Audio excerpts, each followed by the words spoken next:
underground. It could have been done better. It's all done now. With a mom that was never there, and a dad underground. It could have been done better. It's all done now.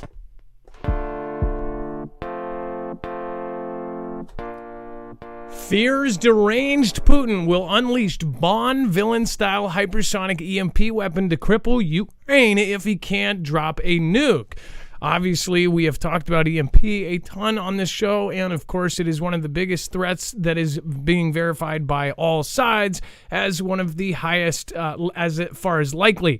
Now, as far as this wouldn't be the U.S. being hit under this theory. This would be UKR, and of course, that would be something that if Vlad ended up doing, it wouldn't end up.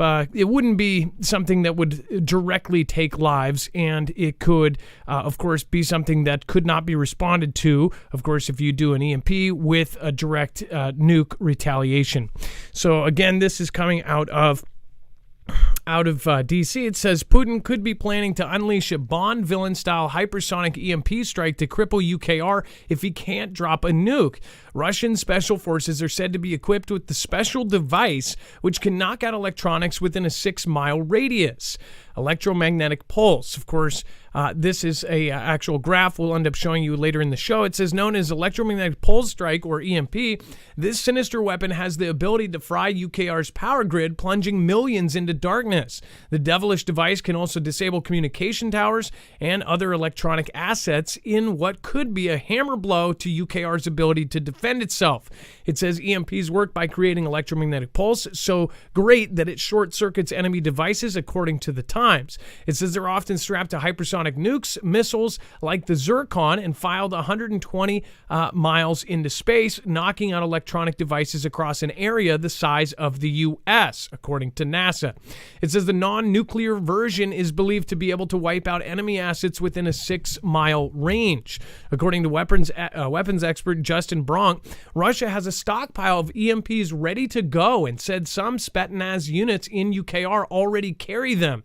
It says EMP strikes leave every little visible trace, so it's difficult to know whether one has already been used without being there on the ground to investigate.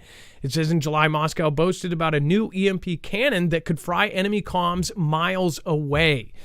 So there's obvious reasons why this could be used. Everybody right now is saying, oh, it's all over. President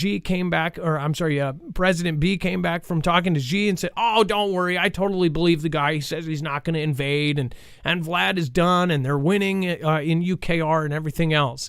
Of course, we are going to get hit in the side of the face with the real stuff here pretty soon. We'll talk about this and much, much more on today's show.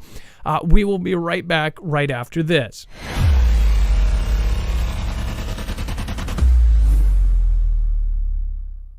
Nothing in this show should be considered legal, medical, or financial advice. The views of the callers can differ considerably and do not necessarily reflect my opinion, Dex's opinion, or anyone else who works with the show. You should always do your own research and consult with professionals. The internet is full of fake news, so please take everything with a grain of salt. If you have not already, it helps us out if you end up going through any of our affiliates, and it helps you out if you end up protecting yourself against cybercrime. NordVPN is one of the best and one of the easiest to use. If you do not have a virtual private network, it protects your IP address, which is your online identity, which actually connects to your real address and everything else. It also connects to you. If you know anything about how they are data logging and basically getting your profiles down, you can prevent that by having a VPN. Nord is, again, one of the easiest. Download it. It's like an on switch and off switch. All you have to do. Go to marfooglenews.com/VPN. Not only will you get a giant discount on this, but you will also be helping us. I appreciate your support, and I appreciate everyone that goes through any of our affiliates. Can't say thank you enough.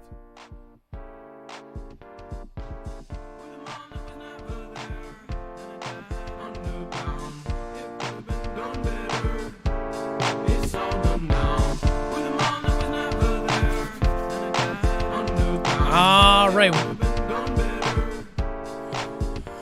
What is going on, guys? It is Adam, aka Marf, and this is Marfoogle News. Today we're going to talk about a ton of subjects, including, of course, what we were just covering with the EMP in UKR, and much, much more. So if you want to follow along and even grab a second device and read the articles with us, you can, because we provide a full bibliography of every single article, tweet, video, picture, document that we're going to show you here today.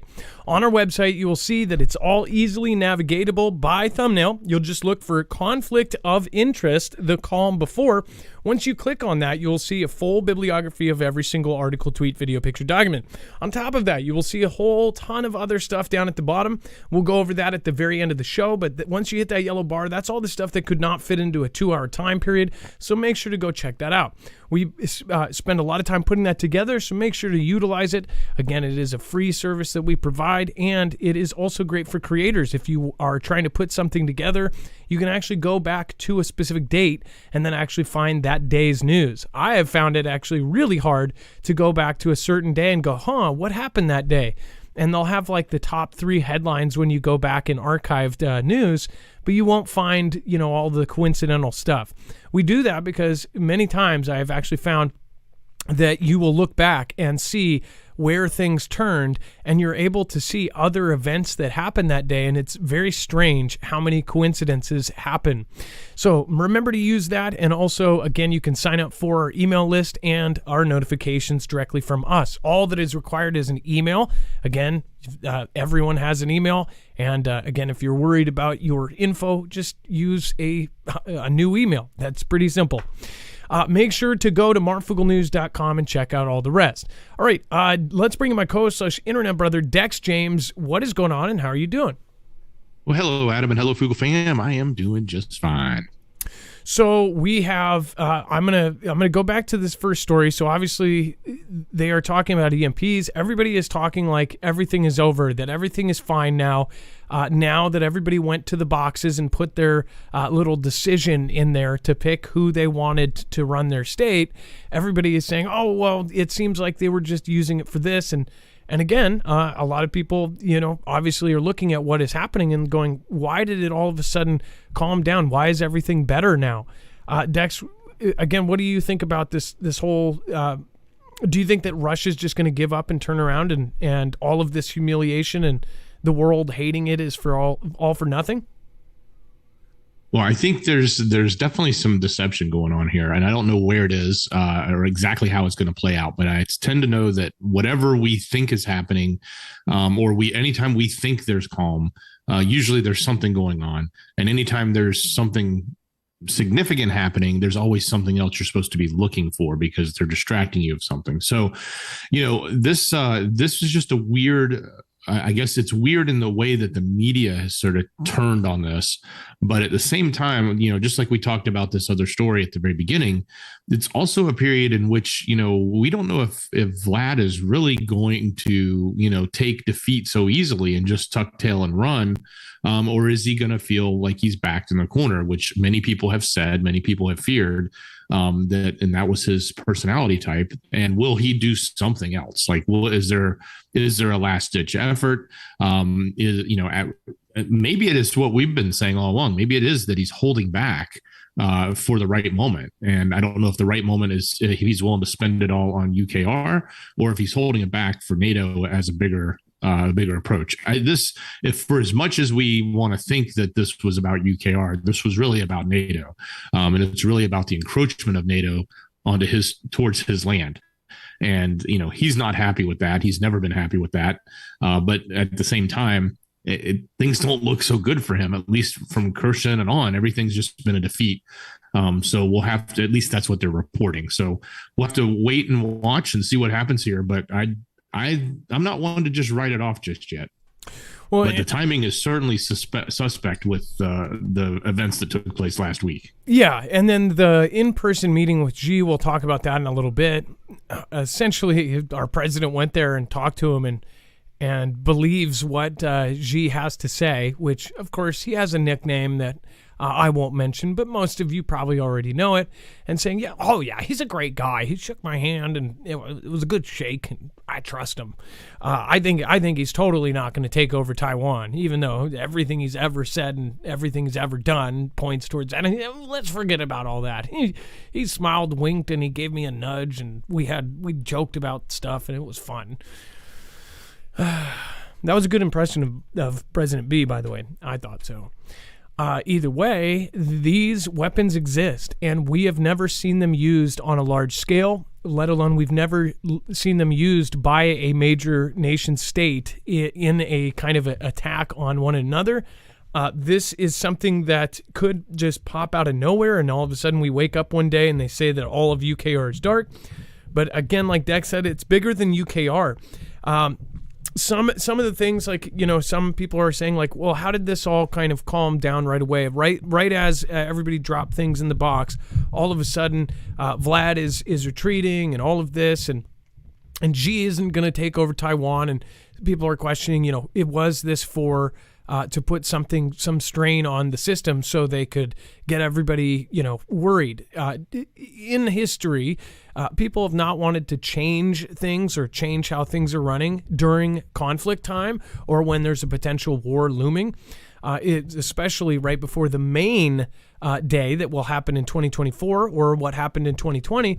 You don't really want to change presidents when you have something like this going on.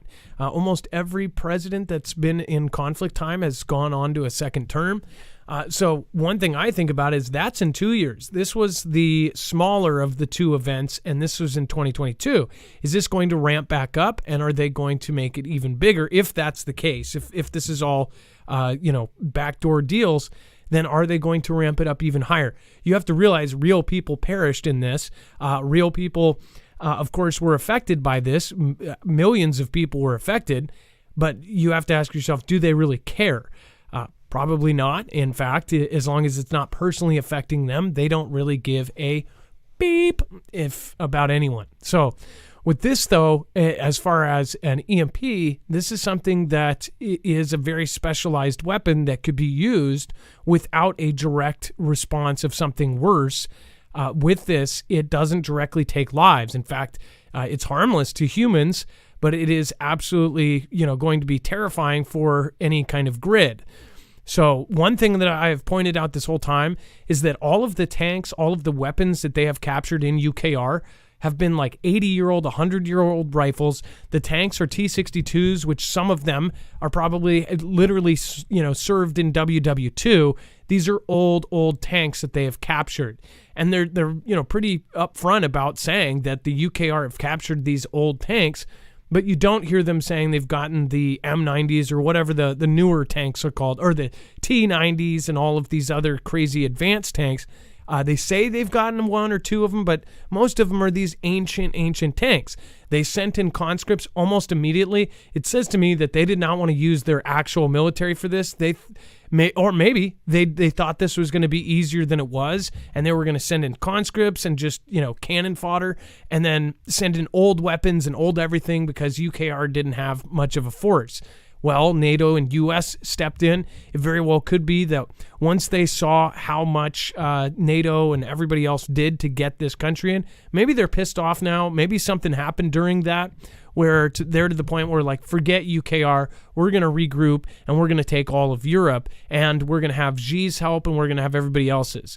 The only way that one of them could possibly win, at least as far as simulations go, is if we are fighting, and by we, the NATO alliance, is fighting both at the same time.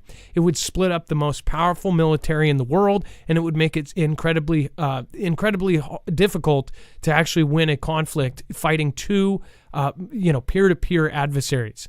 And that is what not only Xi and their simulations show, but it's also the U.S. and the Pentagon. The Pentagon is not trying to fight two full-on head-to-head conflicts with these two. So there's also another option that they have already infiltrated some, way up high, and this is all part of the plan. I don't know. But again, you have to basically prepare for the unlikely and prepare for the unknown. And that's what we are trying to stress here. Whether this is all planned or whatever orchestrated, that matters less than, what we are going to see as civilians happen to us in the near future. I believe that we're not even to 2024 yet, and 2024 will be, if this was a playbook that worked, they're going to do it again. And one thing that people don't realize is WW3 is extremely profitable for the right people. All of the people that are invested in the military-industrial complex are all invested into politics. All the politics, these guys are on the boards of everything. If you look at the connections, it's absolutely terrifying. If you show those connections, you won't even be on a platform for long. I've seen it. But as far as also, a lot of the stuff came out right as this happened, right as everything is supposedly calming down. This whole FTX thing went and happened. And I'm not going to, a lot of you know what's kind of coming out on this, but there was some very sus things that have happened, especially involving UKR itself investing its money into this thing, and now that money is just going to go poof. So the money that we're sending there went into this thing, and it went poof, and the CFO or Sam Friedman, whatever his name is, him and FTX, somehow supposedly stole a bunch of money. And then now they're filing bankruptcy. So all these people are going to be losing money. Then there was a hack. There's all these weird events. And there are some saying that this system, this FTX crypto system, was being used to filter things back to a certain country and to certain people. Again, I can't say that for absolutely sure. But if that is true, maybe Vlad just pulled the rug from out of, or whoever this anonymous hacker is, maybe they just pulled the rug from under them and have dirt on them to the point where whoever was really pushing the conflict, they just got the rug pulled out from under them. There's all sorts of options here, but one thing I want to stress is we are still looking at a horrible, horrible scenario. Even if 2% of what is going on right now happens, then we're in trouble. Japan and all of these other side things that are going on, all of them aren't just going to drop. Especially all of the stuff that has been and been moving forward with Japan, all the stuff that's happening with India, all the stuff that is happening with G, all the stuff that's happening with Taiwan. So this is big. Again, I hope that something like this, an EMP, does not happen, but it is actually way more likely than any of the other crazy things that people have talked about and mainstream has pushed. Quick reminder, make sure to go check out Friends of Marfoogle, marfooglenews.com/friends. If you want to see some of the great people that are our friends here at the Marfoogle fam, make sure to go check out their channels. All the mods have great channels. All of them are artists, authors, and beautiful people in themselves. So make sure to go subscribe to their channels. All right, and then we'll touch on it because there's other stories that are going on. As far as Elon Musk, so there was a gentleman on Twitter that essentially Elon Musk says, sorry that our app is running slow in several companies, in several countries, and he said some like technical jargon, and it sounded like he wanted to sound smarter, I think. I don't know. But somebody basically called him out and says, I work at Twitter, and this is not what's going on. It says, by the way, I would like to apologize for Twitter being super slow in many countries. App is doing under 1,000 poorly batched RPCs just to render a home timeline. And he did like an exclamation. Nobody knows what the hell that means. I guess, Dex, do you know what poorly batched RPCs are just to render a home timeline? Do you know what that means? Or is that like some inner techno? I probably should know it, but I don't. It's a term in the development community. It's something for how a run processes that it has to do for the loading of the page. Okay, so he said this, and then engineer Eric Fraunhofer, which, by the way, I just briefly looked at his Twitter. His pinned tweet is how he was named San Diegan of the Year from San Diego because he got the thing and helped push the thing to everybody else. That's his pinned thing, and I'm like, oh yeah, he's not biased at all. It said, called out Musk's tweet on Sunday by retweeting it and adding, I have spent 6 years working on Twitter for Android, and I can say this is wrong. Well, then people said, well, if you're going to call out your boss, call him out in private. All these people responded like, why are you saying something? He still worked there. Somebody said something, and then Elon responded, It says, I've been a developer for 20 years, and I can tell you that as a domain expert here, you should inform your boss privately. Trying to one-up him in public while he is trying to learn and be helpful makes you look like a spiteful, self-serving dev. In response, Fraunhofer said, maybe he should ask questions privately, maybe using Slack or email. Another Twitterer tagged Musk and wrote on Monday, with this kind of attitude, you probably don't want this guy on your team. And then Musk said he's fired. And then if you followed his Twitter, about, 6 hours later, he was actually locked out. And then he ended up posting a picture of his computer. So everybody, of course, is talking about how he's basically getting rid of people that criticize or do anything else. What would you do? Let me ask you this. If you owned a company, if somebody was talking smack about you and then you found out they worked for you underneath, what would you do?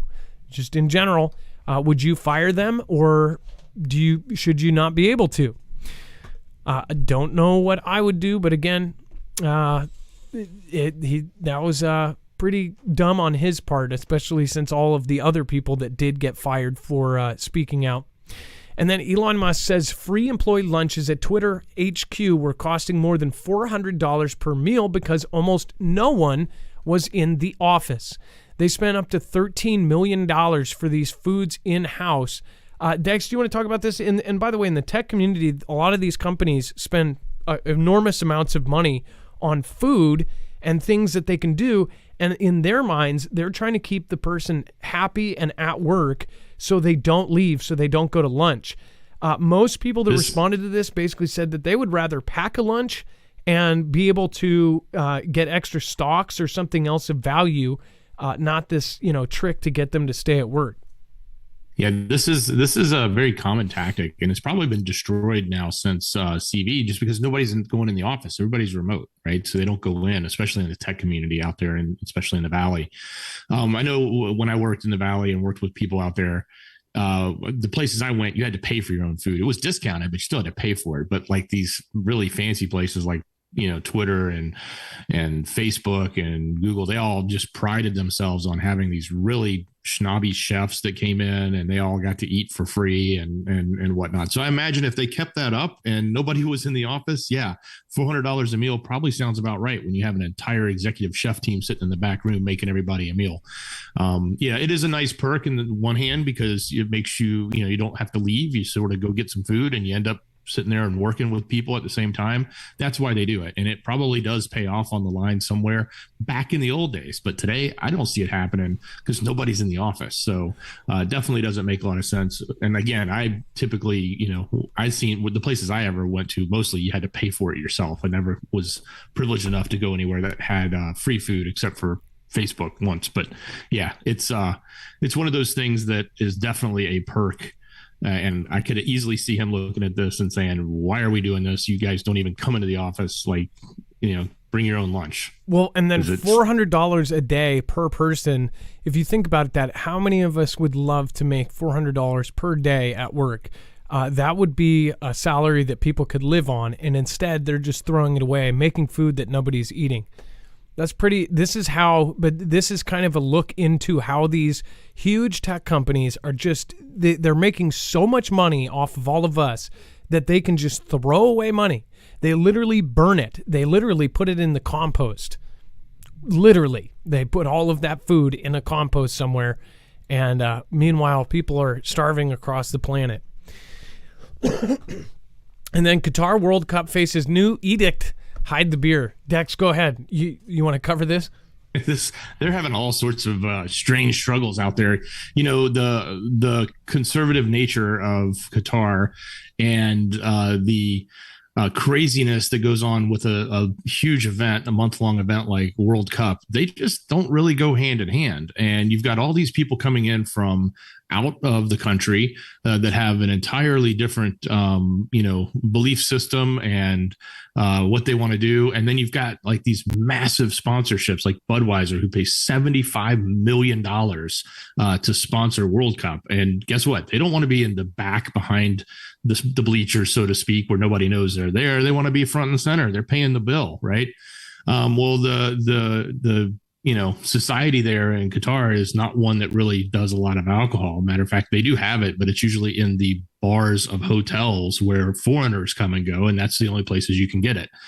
So they're struggling with how are they grasping with their own cultural issues alongside, having millions of people come in from other countries that, want to do their own rebel rousing. And there's a lot of other stuff going on. Beer is probably the lighter of the subjects. There's plenty of other subjects that are happening right now around World Cup, from, things you can't do, things you can't bring into the country.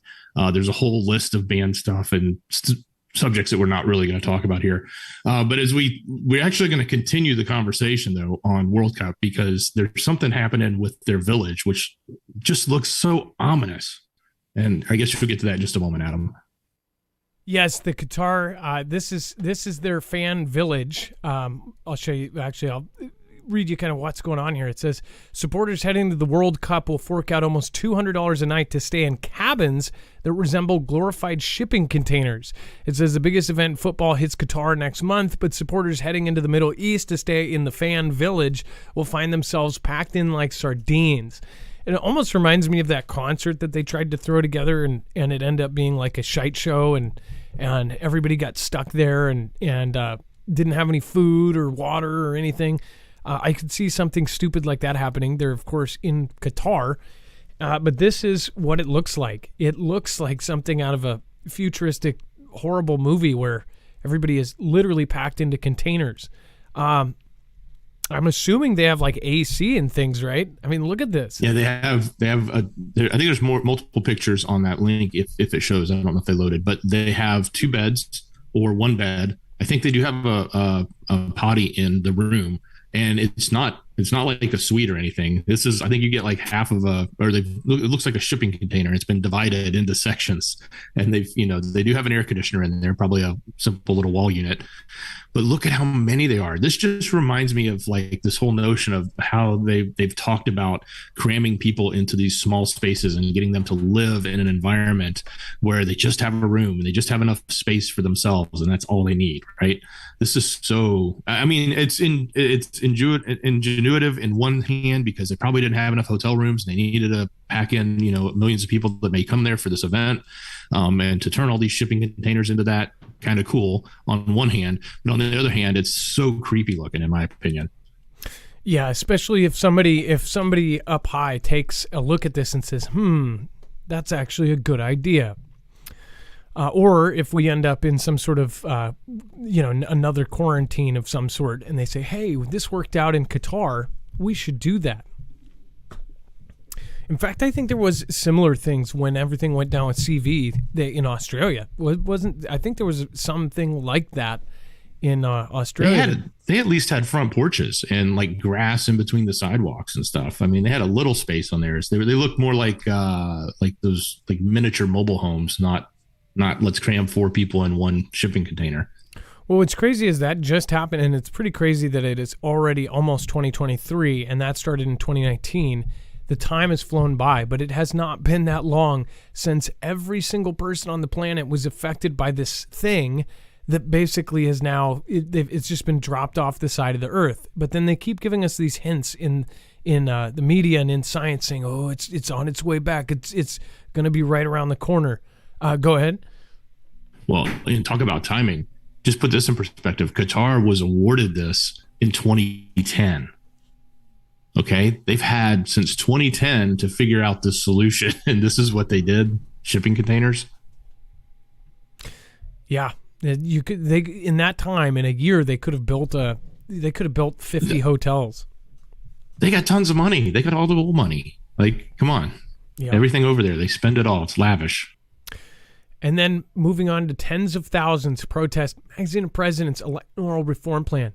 Now, by the way, Brazil is also, a lot of people on Twitter asked me why people were protesting, because I did do a tweet where it was just saying, this is Brazil, and I didn't explain it. So I tried to respond, but Bolsonaro is the T-man of that country, essentially, because he has not conceded to what has happened, and it looks very familiar. People are protesting, saying that the other guy who supposedly, won didn't win. And it's crazy to me because you're seeing all over the world the same thing happen over and over again.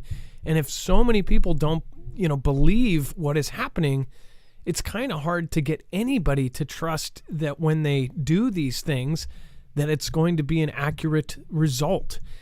Something major is looming here, and I think most people understand that. The fact is, CV and all of that happened, and most of us just want to kind of push it out of our brains, but there are bigger events that are looming right over our heads.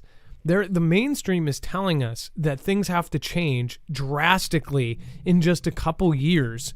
In fact, they're saying, in under a decade, they need to change all of these things. One thing that people just kind of don't take too much importance of is how fast this is going to hit us. How every single day there's going to be an incremental change until our entire world is different. And I mean this for everybody that's watching, from Australia to Europe to Mexico to Canada to Sweden, wherever you are, things are about to change. And understand that the world is in a tumultuous place, and it is really, really going to get a lot worse. And I'm not saying that to put fear into you.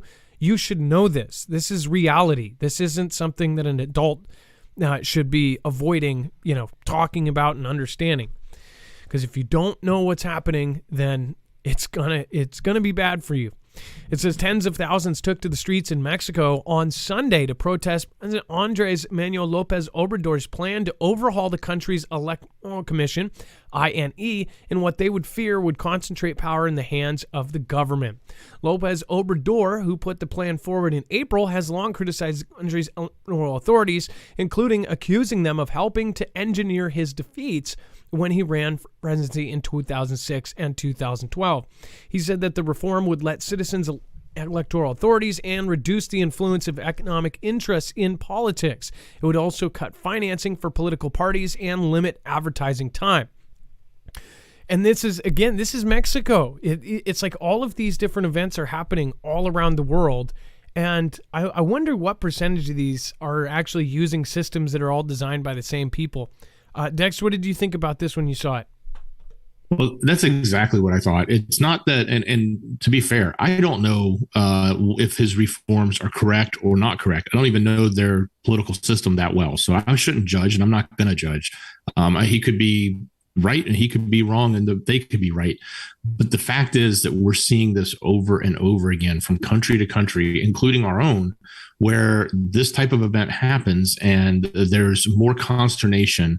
And especially in these other countries, there's a lot more people that take to the streets over these topics. And that has changed a lot because we've seen this in the past. You might see it here and there. You might have, a little bit of rah-rah, but it's never been as big that I've noticed in my lifetime as it is right now. And it's not just our country, it's happening around the world. And it seems like there's something going on that's causing it, no matter which side is right. I don't know if it's evil there or if it's good they're fighting evil or whatever it may be, right? I don't know, but there's something causing that conflict in multiple countries. Every time this happens, every year for the last 2 years now, it seems like 3 years now, it's just getting all of the attention from the citizens to the people in power and in control. I'll tell you why is because so much got out about ours that I think that the entire world is questioning things. I think that the entire world is kind of looking at things and go, whoa, wait, hold on. This doesn't make sense. I'm looking around and everybody's for this, and somehow that person got picked. Obviously, in our own country, we've had some really just weird upsets. Talk about like, Dr. Oz. I mean, come on. You'd think, you go, okay, one person has like an absolute shot at this, and then one person just does not. And then you're like, how did this happen? But of course, you know what happens. And then, of course, we're going to talk about President B tells Xi the U.S. will take defensive action if NK nuclear missile tests continue. So this is very odd that he says this. We'll talk about this here in a second. I do want to remind you, though, if you haven't already, make sure to go over to marfoogle.com/EMP. For us, if we ever get attacked with this kind of technology, which is one of the highest up there as far as the EMP task force put together by the Pentagon and Dr. Peter Pry, the late Dr. Peter Pry, have been telling us for a long time, this is the most likely out of all of the different attacks, all of the crazy different events that this community talks about. This is one of the most likely. As far as being able to protect yourself, this is something you should do because obviously the government and the military are protecting themselves. Why aren't we being told to protect ourselves? If the grid goes down, 90% of people could perish. They said that in an EMP event over the United States, that 90% of the population could perish here because we would not have potable water. So again, all of the infrastructure would go down. Things would get really, really bad. Now, they are trying to start to help different counties and things. I believe there's only one protected county out of all of our country here. As far as being able to protect yourself is priceless. As far as this device basically grounds the signal in less than 500 trillionths of a second before it's able to fry your device, fry your car, fry your motorcycles. They have one for your trucks. They have one for your boats. They have one for your ham radio. They even make one for the Energy Flex 1500. They make one for your home. They make one for pretty much anything you want to keep running through an EMP or a CME. The CME, that's on a whole nother note. We, of course, have Wages World and others come on the show about what is going on with their sun. If we have a Carrington-level event hit us, it would be just as bad. And that will happen. It's just a matter of when and not if. And if our grid is going to be fixed. We have an ancient grid, a grid that has not been changed much in decades and decades and decades. So it's not looking really great, at least not now. It's 100% American made. It is also a veteran-owned business, and it goes to helping independent media. Every time you make a purchase, not only will you get $50 off per device and be protecting yourself, but you'll also be helping our channel and reinforce the growth of our family. So thank you so much, and I appreciate you. Again, that's marfoogle.com/EMP. All right, and then President B tells Xi the U.S. will take defensive action if NK's nuclear missile tests continue. It seems to me like we're being set up here. I have talked about it, how NK is possibly the tool of whatever is going on here, and it just seems like this furthers my thoughts. It says, President JB said Monday that he told his counterpart on Monday that Beijing has an obligation to dissuade its neighbor, NK, from test firing nuclear missiles and that the U.S. would take unspecified defensive action should the provocations continue. We have just heard this mouthpiece of just government officials saying over and over again, well, we'll do something, but we're not going to tell you what we're going to do, but everything's on the table and our thumb is on the trigger, but we're never going to pull it. I don't know what they're going to do to NK, but I feel like there's an event waiting to happen, a Fantastic Freddy of some sort. Dex, what do you think about him saying this on top of everything else?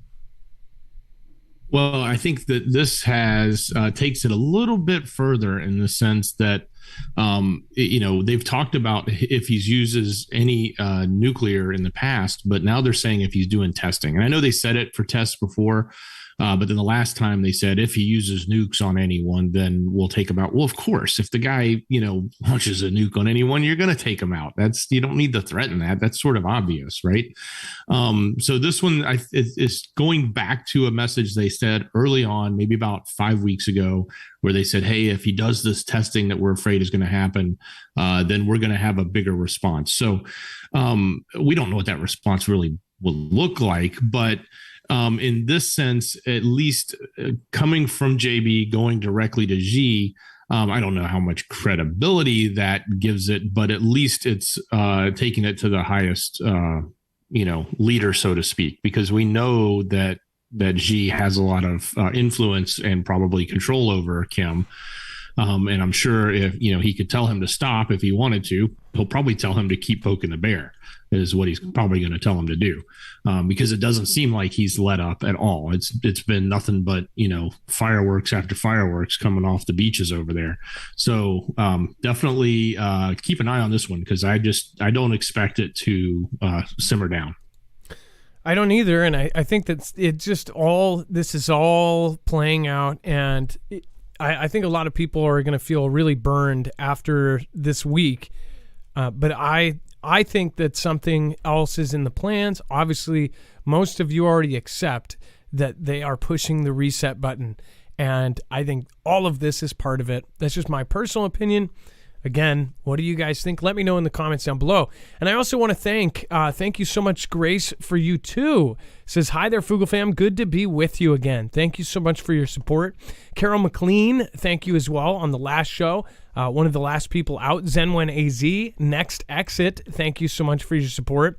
Andrew Golden, Celtic Warrior, Merlin and the Fey Kings.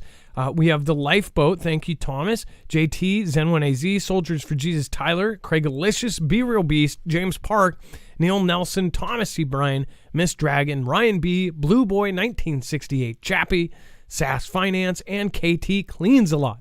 Thank you, everybody that has joined us there. And, of course, everybody over on D-Live, which great people like Vicky K stop by every night. Sean Penmanrod, thank you for gifting out badges.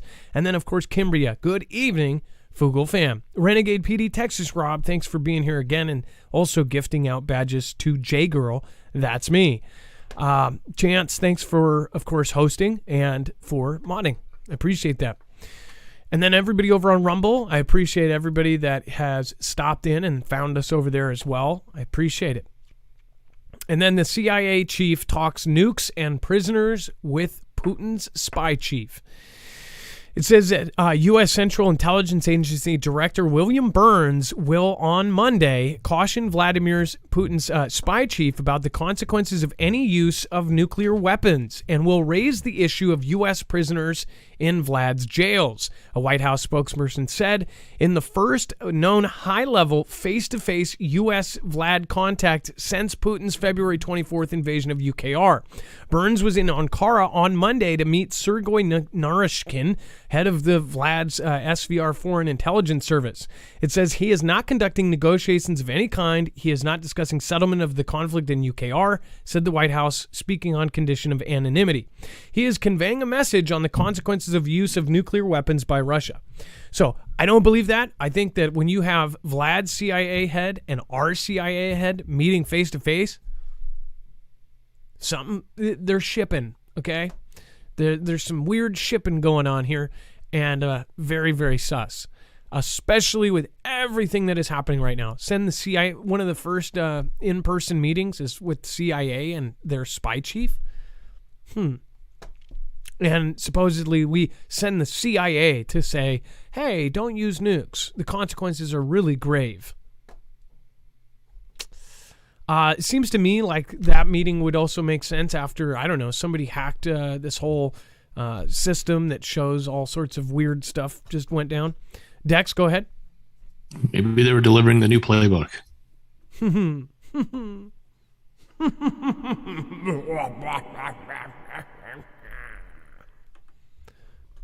Sorry, yeah. It's Evil Laugh Monday.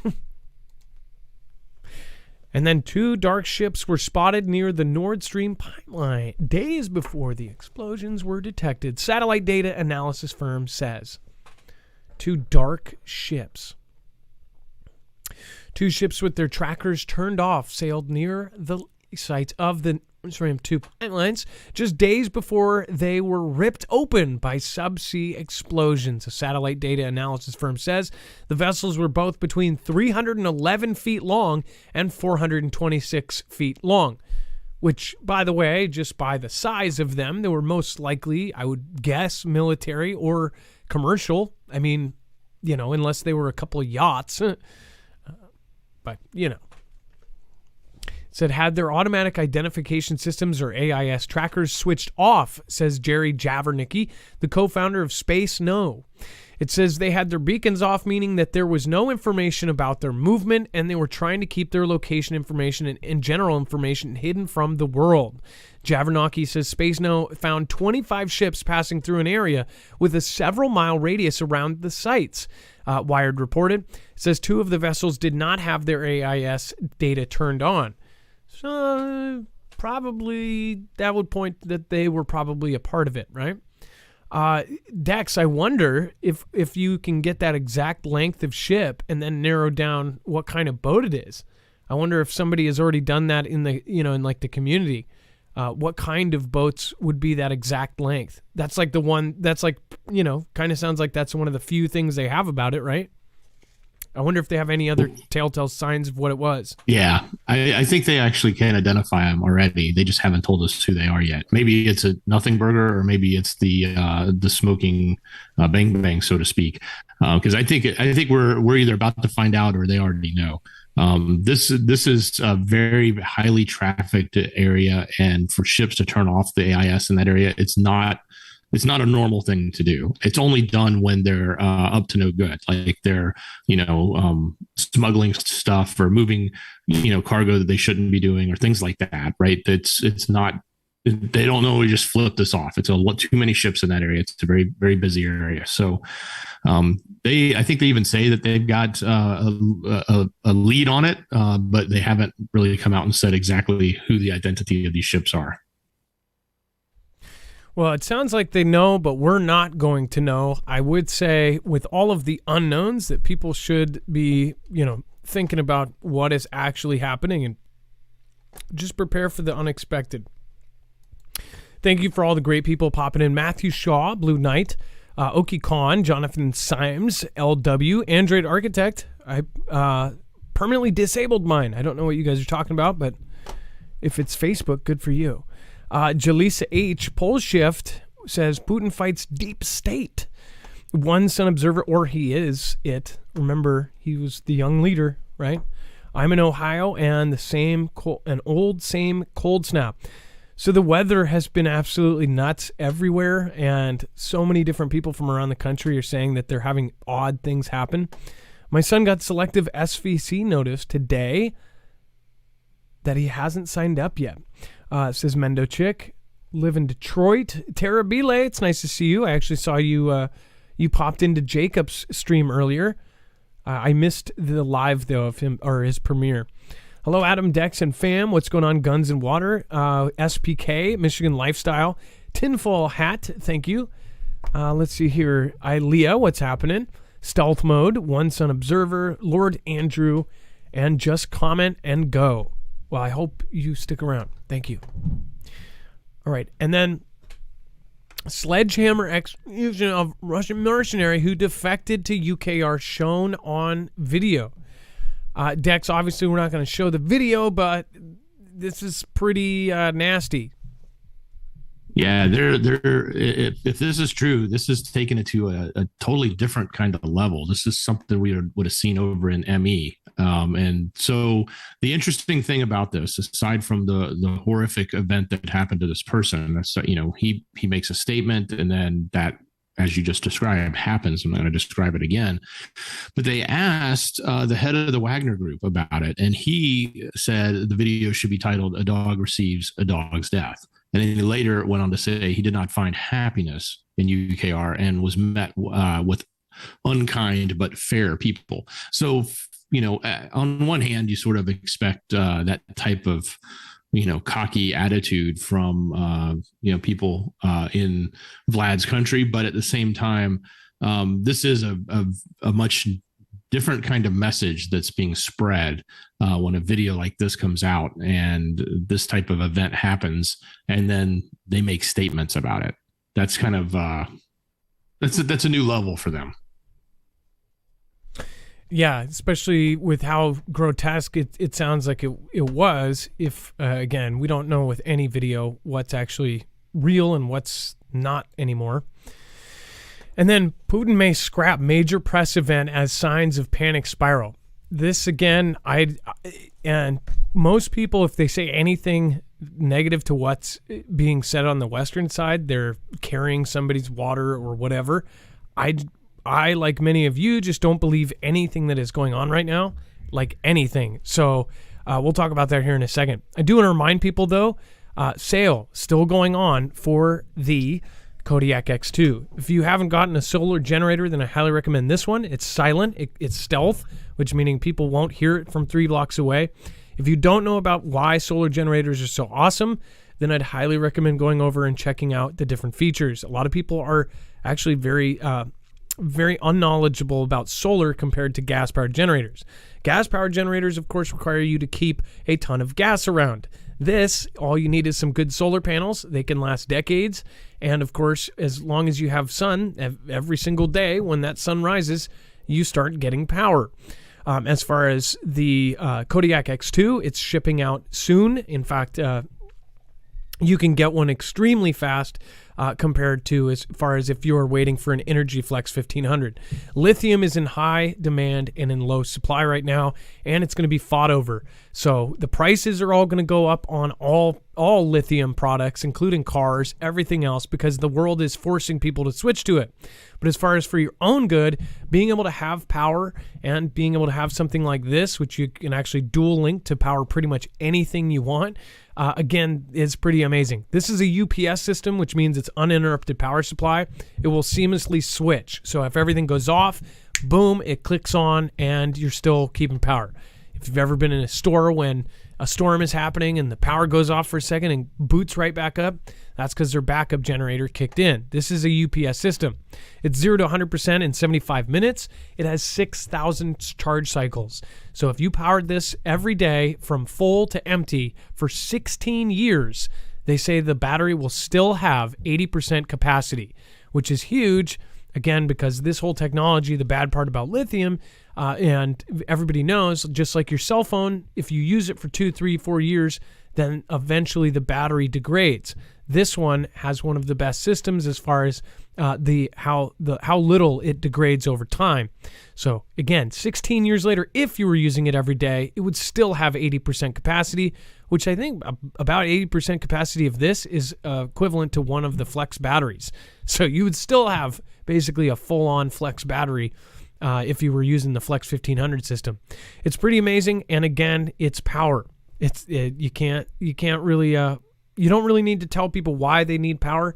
We're dependent on it, and especially if you're trying to bug out, this is great because you can take it. It's got a handle on it. Bring it with, of course, what I recommend is the foldable panels that they have. Otherwise, you can shop around. You don't have to use their panels. Their foldable, portable 100-watt panels are great because you can just pick them up and go. That's marfooglenews.com/energy. You can get upwards of $170 off on different packages. Again, they're always changing and rearranging stuff as far as the deals, so make sure to go check it out. marfooglenews.com/energy. Highly recommend the Kodiak X2. And then if you haven't seen as well the Flex 1500, great video explaining it. It's a modular system like Legos that can be expanded up to 96 batteries. That's marfooglenews.com/energy. Make sure to use the code Marfoogle to save and to help us out at the same time. Again, that helps us out and it gives you a huge discount and you get to keep something that will power your home. All right, and then Putin may scrap major press event as signs of panic spiral.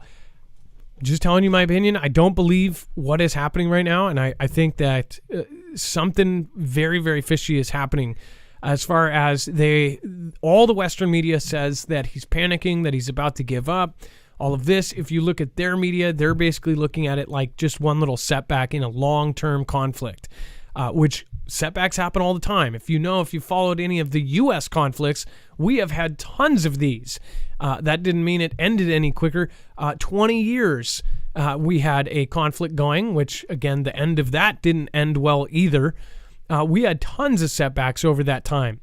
Obviously, it wasn't as big of an operation as this, but I don't believe much of anything coming out of pretty much anything Western or Eastern.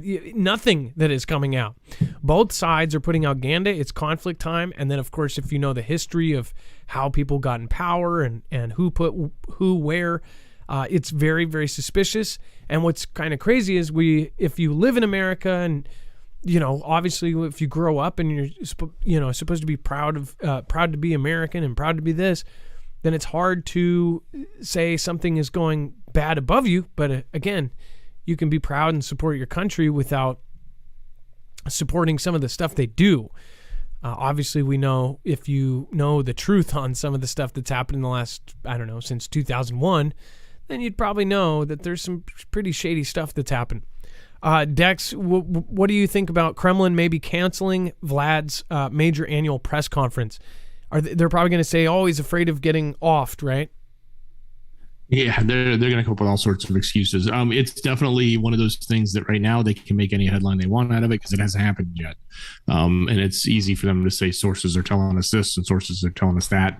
They can spin this narrative however they wish.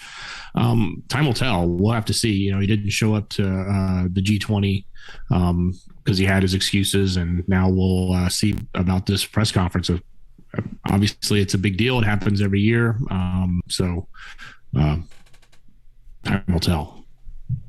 Yeah, I'm sure that we're going to see some stuff coming out that basically that he is afraid of either getting offed or that he's not going because he's scared or something, or that he's sick, right?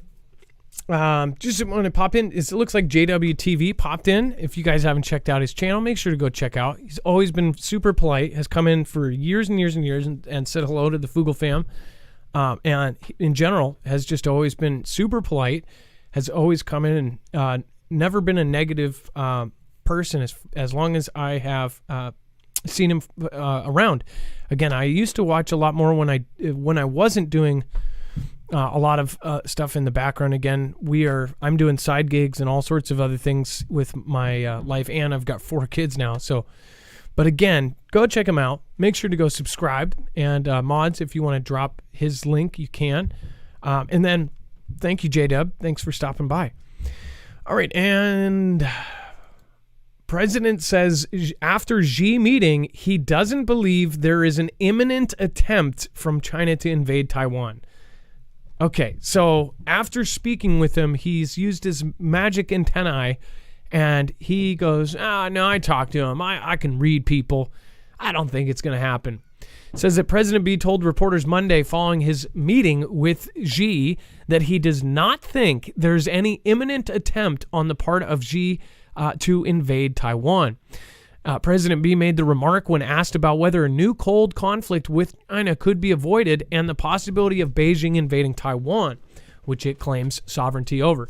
It says, I absolutely believe there's need not be a new Cold War. He says, I've met many times with Xi Jinping and we were candid and clear with one another across the board. And I do not think there's any imminent attempt on the part of China to invade Taiwan. And I made it clear on our policy on Taiwan has not changed at all. It's the exact same position we've had. President B continued, he says, I've made it clear that we want to see cross-trade issues peacefully resolved, and so it never has to come to that. So he believes Xi. Okay. First of all, if you know what Xi does to the people in his country, not the most trustworthy guy. Neither is Vlad. Neither are any of these countries that run, communist countries. So everything is pointing towards them taking Taiwan, and even our own, intelligence is saying 2027. Everyone else outside of that is saying, no. This looks like it's going to be way before that. It's like they're almost purposely throwing us off the scent of it and making us think that it's not going to happen. Seems like there may be, I don't know, some sort of infiltration somewhere. I don't know. But I do know that that's Xi's specialty, and his country is very good at it. On top of that, cyber hacking and, of course, online manipulation and all sorts of things. People talked about Vlad and his country interfering. I would say I would look at the country that has over 1 million on a payroll that can make anything trend, make anything go away, debunk anything as far as the mass opinion, because they literally have 1 million people that just sit there and try to spread a narrative. Not only that, Xi has invested heavily. His entire country owns huge swaths of media. So what do you guys think? Let me know in the comments down below. Dex, what do you think about this? He's convinced that Xi understood exactly what I was saying, and he understands what I was saying. It's funny that he clarified, he understood what I was saying. Meanwhile, Xi is listening to him go, well, the cat jumped on the fence, and then they walked and they had coffee, and they went and they was there, and they had a dream, and I was like a kid on a candy, and I was jumping up there, You understand about Taiwan? And Corn Pop was a bad dude. But yes, totally get it. I think that you need to flip that question around and ask, does G understand everything Biden was saying, which is exactly what you're saying. I don't think that G would walk into that meeting and G would say, hey, yeah, we're going to take it and we're doing it now. Or if he was, it was more of a, yeah, our plans are working. Let's get together and finish this off the way we expected. It's one of those two kind of things. But if he is going to walk into that meeting and walk out and say, oh, nothing's going to happen. He seems like a nice guy. He said he wasn't going to do anything. Actions speak louder than words, and look at all of the actions that have been happening. Look at all of the setup, look at all of the advancement, look at all the test runs, look at the changes in his cabinet to, a wartime cabinet. Actions speak louder than words. I wouldn't trust the words that come out of one leader to another leader, especially one that probably feels like he can either control, if not at least manipulate into believing what he wants them to believe. Exactly.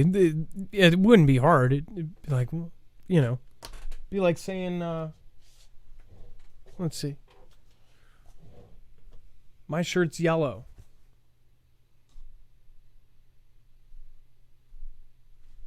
It is yellow. Rip Curl, I'm praying for you. Says, just took my daughter's temperature and it's 105 degrees. I hope, I don't know if you guys have a children's hospital, but if you can, I don't know how many children's hospitals they have, but when it's 105, that's really bad. Obviously, you know what you're doing. So, but yeah, that's really scary. A lot of people are sick right now. Everybody's been dealing with it. Every creator that I've seen has had some sort of lung infection or nasal infection or something. It just shows, that's a small percentage of the population. When you see that every creator is sick right now, and then everybody. How many of you guys have been sick in the last month? Do a virtual hand raise or let us know. How many of you been sick? And then it doesn't have to be the sieve. It could be anything. Yeah, Rip Curl, praying for your little one. It's always scary. Yeah, put ice in a tub and cool down the place. A lot of people sick. What's going on, Seeking Truth? Just comment and go. Thank you. 3-kid mom, Aunt Jenny, Eric, Tim T, Sign Digger. What's going on, Stiletto Czar? We have Linda Hope, Anita XXX, and of course Sunshine, Julie Breedon, J Girl, that's me. Sick, yeah, a lot of people. My whole family, yes. KT cleans a lot. 105 is scary. That's where you get into seizures and stuff. 6 perished after vintage aircraft collided at Dallas Air Show. You may have seen this about 3 days ago or 2 days ago. It was horrendous. The videos are on my Twitter. They're on Dex's Twitter. There's multiple angles. There's angles, pretty much any angle you could think of, because it's an air show and everybody had their phones out. Basically, a huge B-17 was flying, and comes up on his tail is, I forget what kind of plane it was. Let's see here. What does it say? A P-63 King Cobra fighter plane. Yeah, P-63 King Cobra fighter plane comes up on a B-17 Flying Fortress. Classic planes. And man, there were some pretty dumb responses to this, by the way. But it comes up and it hits it and it goes down. A lot of people thought there was somebody like parachuted out. I think that was a part of the plane. Dex, did you see the one angle that looks like somebody parachuted out? I think everybody's gone. No, I did not see that. All I saw was planes going down. Nobody survived. I didn't see there was enough time for that. There was no time for that. It's very horrendous because so many people witnessed it. When you're watching that people are perishing, and apparently now the number's up to 6. I'm glad that this wasn't something like we're an air show where it was a full plane of people that were in there for fun. Like, oh, my friend's, flying in an air show, so he's going to have the whole plane full or something. That would have been even worse. But apparently 6 perished in this. They obviously had a few guests in the planes. The footage speaks for itself. It knocks the tail off of the B-17. The B-17 goes down so fast, there's no chance for anything. A lot of people had this one angle that looks like a parachute, and they thought somebody survived. That's just a huge wing that's actually floating sideways. And then when you see from the other angles, it's most definitely not a parachute. No one survived. It was horrendous. It was one of the worst crashes I've seen as far as plane crashes. The last one I can remember that was that bad was when the 2 planes collided just over the runway probably a year ago, and that one was really bad too. That was at an air show. At these air shows, somebody commented and they said, this is the Air Force that's gonna fight World War III against Russia. It's like, first of all, these are old planes, and 2, those aren't our current guys, and 3, daytime crashes happen. Like, a lot of people were like, how did this happen in the day? When you're flying a plane like that, and especially fast, and there's a lot of planes around, it can happen, and it has happened time and time again. Really sad. I'm praying for the 6 victims and their families, and I'm so sorry. And if somebody's out there that knows these families, I mean, there's never closure for something like that. It's just in an instant your family's gone. Very, very sad. The videos are on our website if you want to go and check them out. They are all it's. They even say graphic or whatever, but they're not graphic, but it's just the fact that what's happening. And then NASA scientists present theory about why we haven't met other intelligent life, and it's crushing. Dex, do you want to go over this one? So they've defined this theory called the Great Filter, and it's filtering out various forms of life. And it's basically, the argument is that civilizations have existed, but they don't survive. And they basically destroy themselves before they could make contact with either Earth or with others. And so that, this Great Filter is what prevents these other planets or other beings from getting to the point where they can actually reach out to one another, because I guess one example would be nuclear, right? And once you get to that level of technology, that it doesn't take long before you wipe everyone out over it or something like that. So they basically destroy themselves before they can get to the higher level of technology that would allow them to actually travel or make it to a place like Earth or to another planet, in a far off galaxy or a far off place in the universe. So that's the gist of this. It's kind of it's a little morbid when you think about it, and to ultimately think that that's what's going to happen to to our own civilization. If this theory is correct, that it happens to everyone, they just basically destroy themselves, and that's how it ends. And so that's the theory coming from everyone's favorite organization. Yes, I love. Tony just said Van Allen belt. Hey, I like that. Just straight to the point. Just Van Allen belt. That's better than saying, all of you are idiots. All of you are idiots. You're stupid. I appreciate all views. In fact, a couple of our mods have totally opposite views than myself. That's okay. Do you remember back in the day, like, I don't know, 7-8 years ago, when you could talk about stuff and say, hey, I voted for this person. Oh, you voted for the opposite? Oh, give me 2 hot dogs. That's great. And then you continued your life like normal. Instead, now it's, oh, you voted for him? Okay, it's your last time ever seeing me for life. And my kids are never going to see your kids, and you're dead to me. Pretty good impression of everyone.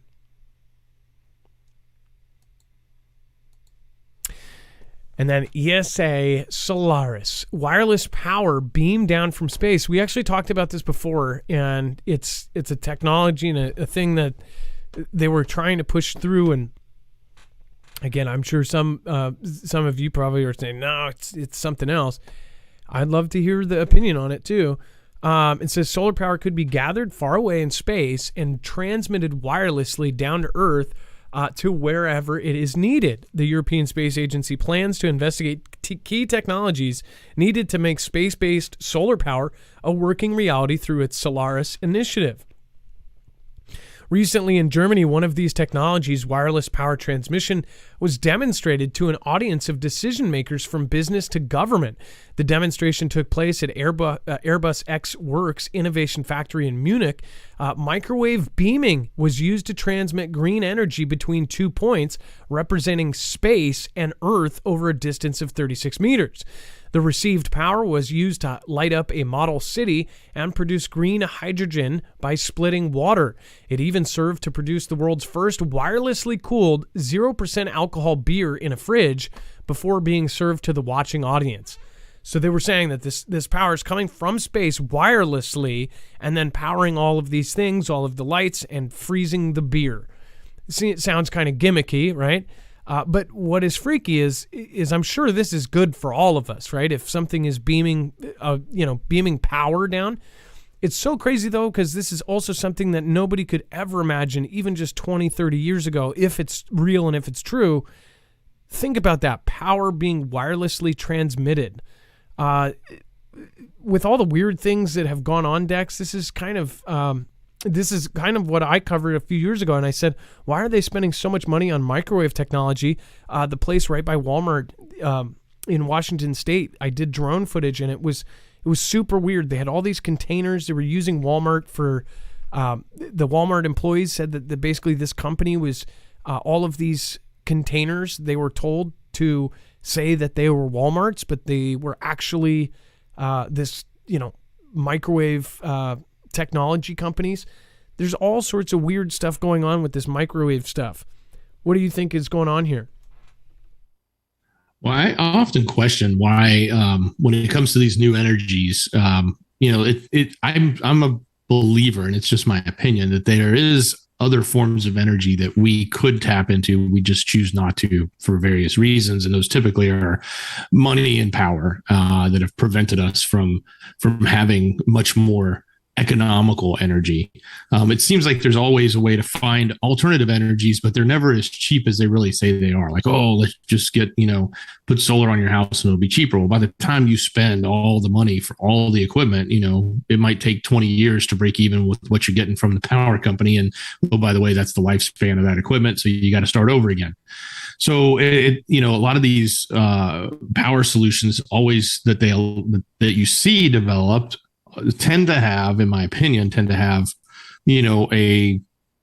economy around it, a business model around it, versus just, these notions that we've talked about. And I know plenty of people in here have probably done the research or seen the things from Tesla to others.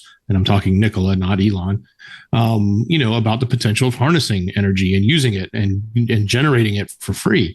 And that's sort of what this sounds like, but I'm just envisioning that however they make this out, it'll either won't work, or if it does work, it will come at a great cost. So it won't be free, but it will have an endless supply. And guess what? You people can pay for it twice as much now because it's coming from the sun being beamed right down to the city. So you all have power, and we don't have to keep using, oil or coal.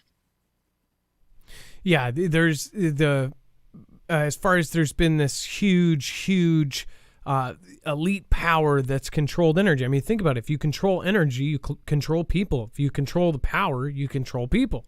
If you control the food, you control people. If you control the media, you control people. And they've had a grasp on everything possible. Obviously, there's a whole sect of people that believe that there has been free energy this whole time. There's even some really weird stories, like the guy that made the car that could run on water, the very first guy.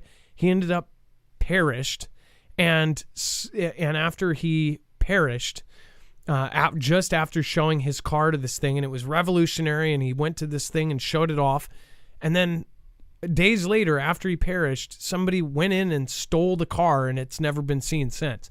It's like stuff like that. You're like, this is really weird, right? Obviously, they have cars that somewhat run on this water, gasoline stuff, but they've made it to where it is not efficient to the point where, nobody's going to switch to it. But there was, there's stories like that make you think about that.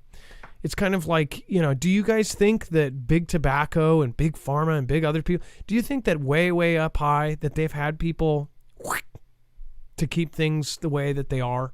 Or if somebody speaks out and may mess things up for them, do you think that do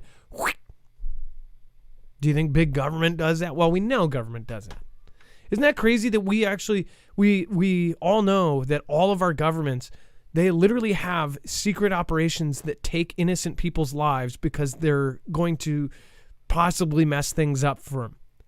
Isn't that just, I think, I've always thought it was weird since I was a little kid, like thinking about how CIA and KGB and MI6 and MI5 and all these agencies, they literally will help overthrow, they'll take people's lives, and even people that are just innocent people, they perish. Their kids have and they'll take families out to make sure that they'll take kids that are heirs to these things out. This is what our government and other governments do. That's insane. But we accept it because, it's for the greater good, right? We're not civilized. We're super behind. If we were if we were really civilized, stuff like that wouldn't happen and we would have world peace. Thank you, by the way, Grace, for you too. I appreciate that, supporting again. And, of course, Lori Oder, thank you for the super thanks on the replay. Sandy Langer, free food, thank you. Main Watcher, Marky Sparky, I appreciate that. Tosha, Bones and Tubbs Show, thank you for the super thanks on the last show. And then, of course, thank you. Carol McLean, I appreciate that. Thank you. And John, thank you for your support. Thanks for supporting Independent. And let's see here. Stephen McMahon, Meet Bubba 007, James Wright, K. Parker Fraser, Luis Martinez, Lisa Jones, Patricia Parent, LAPD SWAT, Nana of Montana. Nice. Hopefully you're watching the replay. WV Prepper Chicks, James Parks, Sweetie Turner, and then, of course, BT 777, a.k.a. Bible Talk. All right, and then what do you guys think? Let me know. Do you think governments take people out all the time that are innocent? A secretive U.S. Space Force unmanned craft landed after almost 2.5 years in orbit. Funny that we talked about this, of course, over the time that it's been out there doing stuff. It's funny that it just landed, right? It says U.S. Space Force landed its secretive X-37B unmanned spacecraft on Saturday after 908 days in orbit. The 29-foot-long robotic spacecraft, which looks like a smaller version of the U.S. Space Shuttle, was launched in May of 2020. It flew in orbit for 4 months longer than the previous flight, almost 2.5 years. It landed in Florida around 5:20 a.m., letting off a sonic boom that startled locals. It says this is the 6th time an unmanned craft has been sent into orbit as part of the cryptic X-37 mission. The first of these crafts was launched in 2010 and spent 224 days in orbit per space.com. It says X-37B in space to carry out experiments.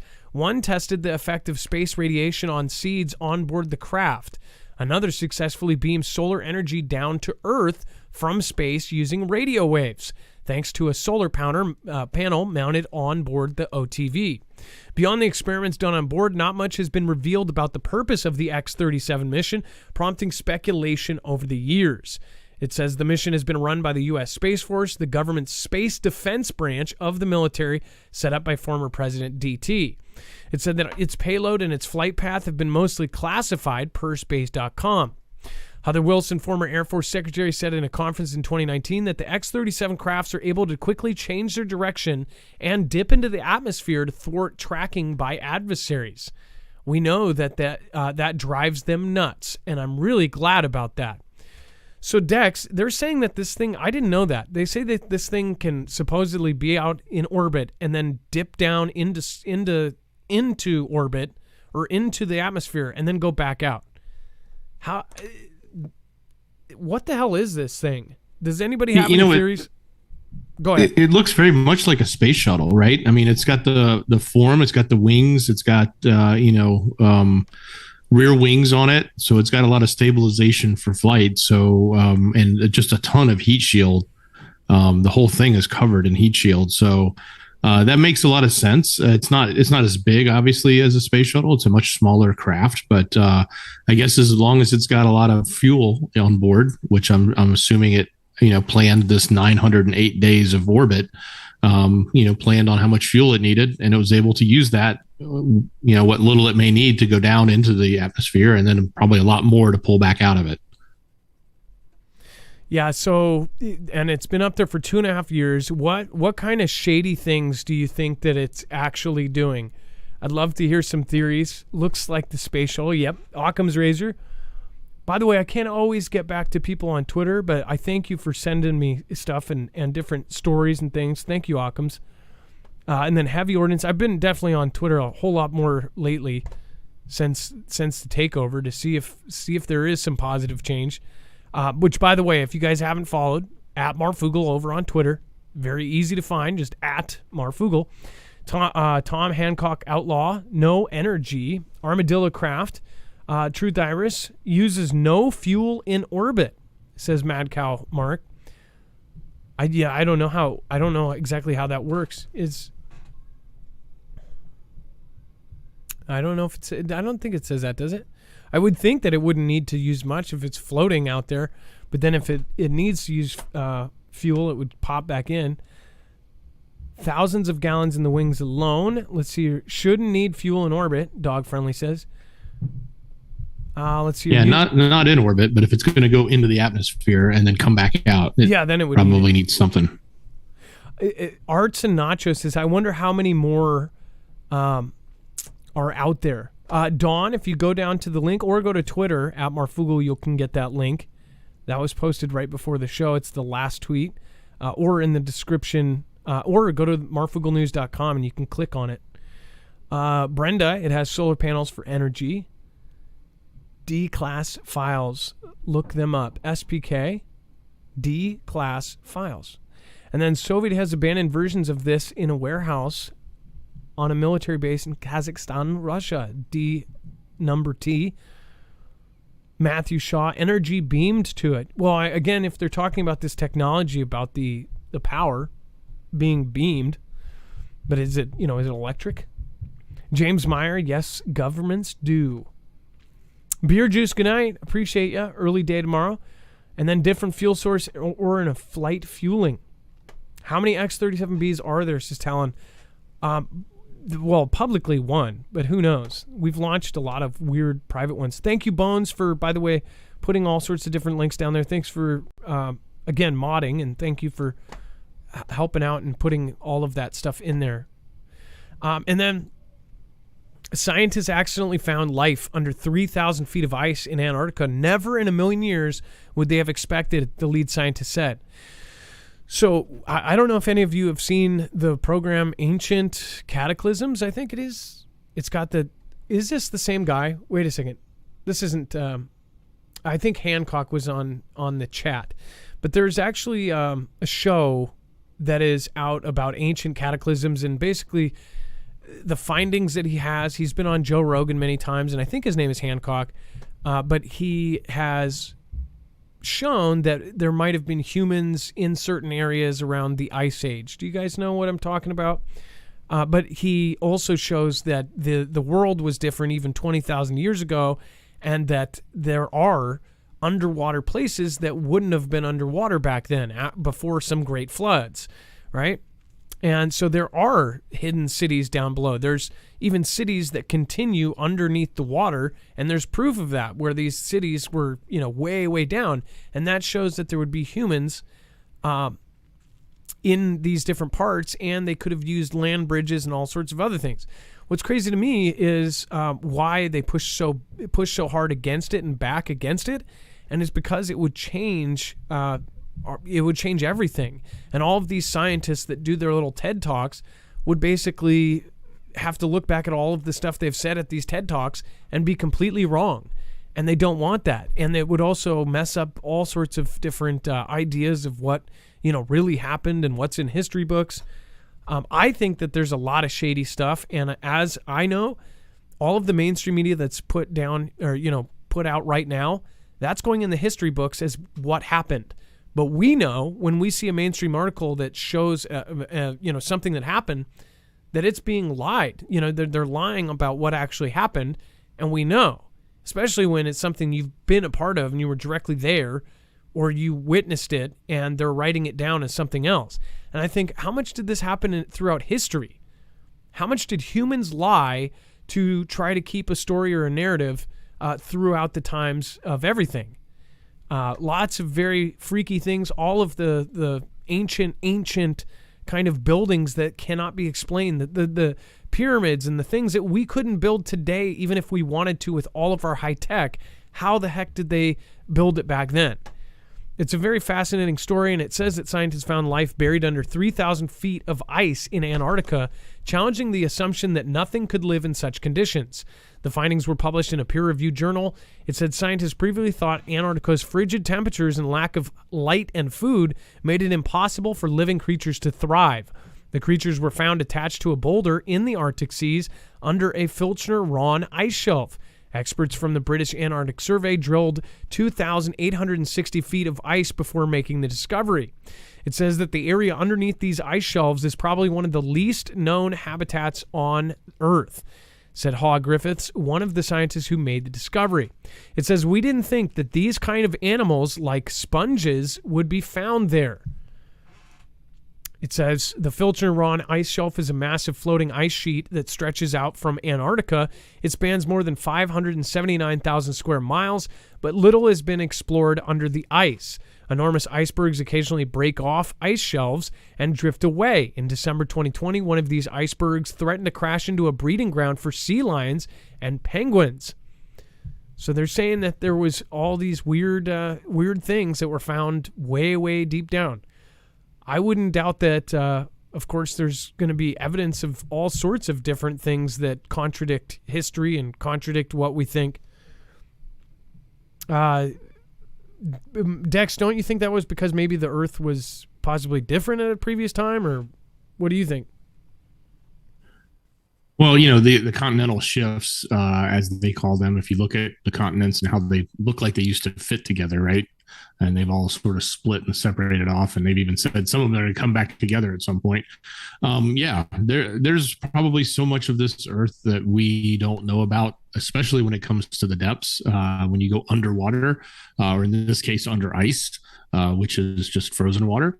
So I can only imagine what we may find at the bottom of the sea, what we may find at the coldest depths and under ice in all different parts of the world. I think, we've done a decent job exploring the Arctic, but I still think there's probably stuff up there we haven't found everything out about. So, because we don't spend as much time underwater as we do above, obviously.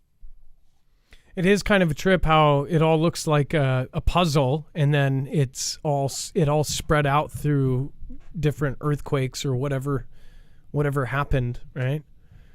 And then if you look at the how they say it used to be, right? It was all kind of this crazy landmass, but who knows how much of this, who knows how right they are on all of this. But it is a trip to think about. It's also a trip to think about how many different kinds of people there are, and just in general, what they think of the world. We've been lied to our entire life, so at this point, who knows who is right. And then, it's. I'm sure that there's going to be more in the future. Tedster the Headster, thank you. Shelly Nelson, thanks for being here. Thank you, everybody from the Foogle fam that has made it tonight, especially over on D-Live. J-Girl, that's me. Love hanging out here. Queen BTP, Scooby-Doo right. Miss Axamunderner, thank you so much. And then Texas Rob, thanks for gifting out badges the entire show. Thank you, Michelle K, and everybody else that has popped in. And of course, thank you, James Parks. Thank you, everybody. Dex, do you want to go over the web-only content? Absolutely. Head over to marfoogle.news.com, click on the thumbnail for the show, or over on YouTube and the Umble, just open up the show notes link. It'll take you right there. It's in the description. One click, bring you right here. You'll get to all the news we just covered, every bit of it. So you want to follow along. You can find it when you get to this yellow box. It's called Overflow. This is where the rest of the content is that we couldn't get to in the show.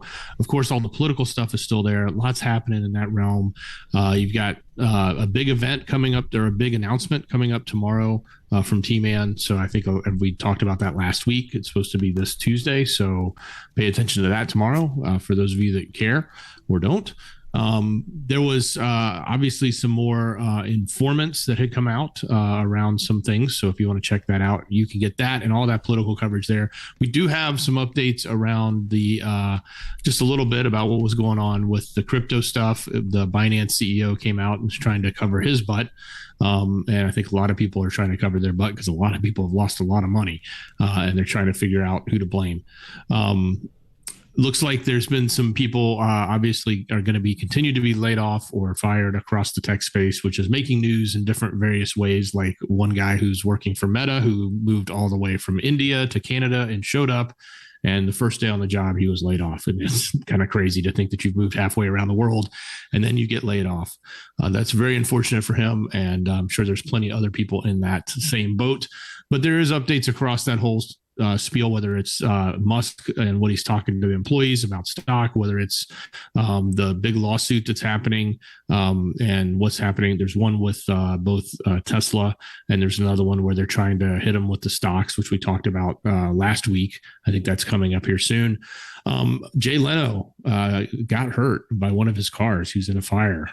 So I think he's fine. He got messed up enough to go to the hospital, but I think he'll probably be fine. It sounds like everything's all right, but he's got that huge car collection, and I think he was messing with one of his old steam car, I believe. I can't remember exactly which car it was, but yeah, unfortunately he caught on fire or was in the car fire. So that and a whole lot of other things are going on, stuff with the DEA, stuff with the World Cup. If you've got ADHD, there's some things you can do to help yourself there. That and a whole lot more right there on marfooglenews.com. Just click on the thumbnail for the show or open that show notes link in the description. Yeah, and then the USA World Cup redesigning to have, what is it? I think it's a rainbow, right? Don't know if there's any weird symbols in there compared to the old one, but make sure to go check that out. And then thank you, everybody, for making it tonight. I appreciate you. And we will see you tomorrow. We'll have a great show planned for you then. So make sure to return around the same time. Thank you to the mods that have done a great job, of course. And then Ancient Apocalypse. You are correct. That's what it's called. It's on Netflix. Who was that? That was Blue Boy 1968 Chappie. Nice to see you again. I actually shouted you out earlier. I don't know if you were here. Thank you. It says the show you're talking about is Ancient Apocalypse, and it's on Netflix. I actually believe I saw the parts I saw were on another website. But again, if there's more to that, how many episodes are there? I saw clips of it, so it was pretty fascinating. And then there was another part about the Cholula, another pyramid that was in Mexico. Really crazy stuff. It's really crazy how all of these things not only were built in ways that we can't even figure out how they did, but they were also built in a way where they lined up with stars, or twice a year the sun would light up the interiors on these weird angles. Like they kept track of everything happening with the weather and with the sun and with the stars. Really insane stuff. B&B, thank you so much for your support. Thank you for the super chat, B&B. I appreciate that. And then thank you on D Live, everyone that made it tonight. I appreciate you. And of course, love you guys. Thank you, everybody on Rumble. I appreciate you too. And Dex, thank you so much. Much love. Great job, brother. Make sure to go check out marfooglenews.com/friends. You can find all of our mods there. Bones, CJ Blaze, Jammer1, Lisa R. Hall. Of course, we've got PNW Affliction. He's an author, has books on Amazon. Rip Curl Readiness. Of course, prayers for him. He's got his daughter with 105-degree fever right now. RGL Harris, Ilea, and of course Trinity, Red Poo, Blow Poo, how come at the frog here. Have a good night, guys. It's now time for the outro. It's not a shout out. It's not an outro. It's a shoutro.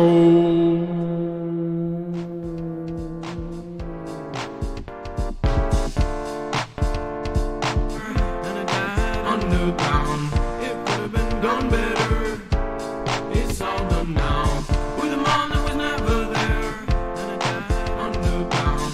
It could have been done better. It's all done now.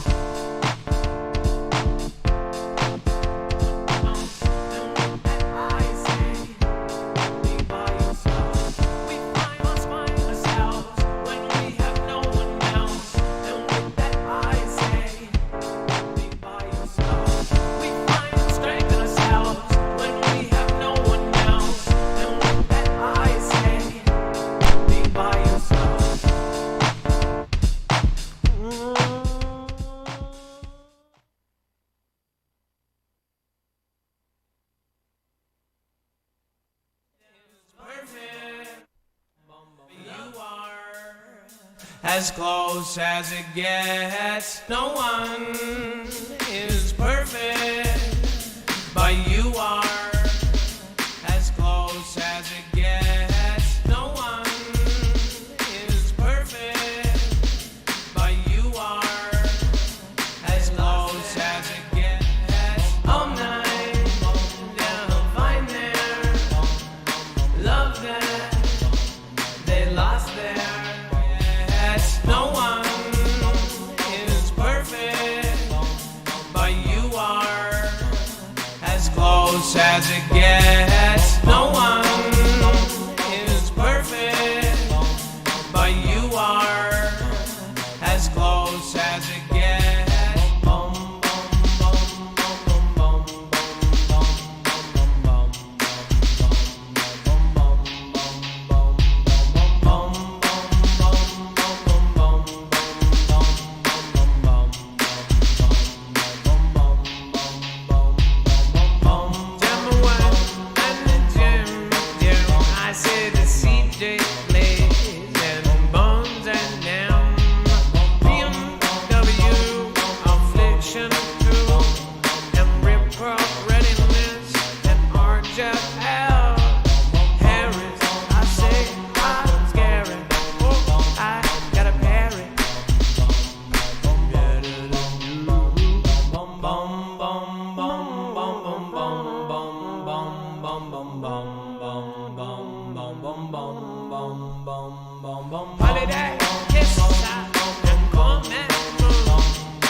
Happy, and it's the end of the world.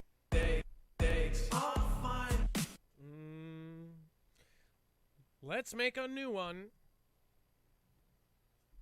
Let's make a new one. Let's make a new one.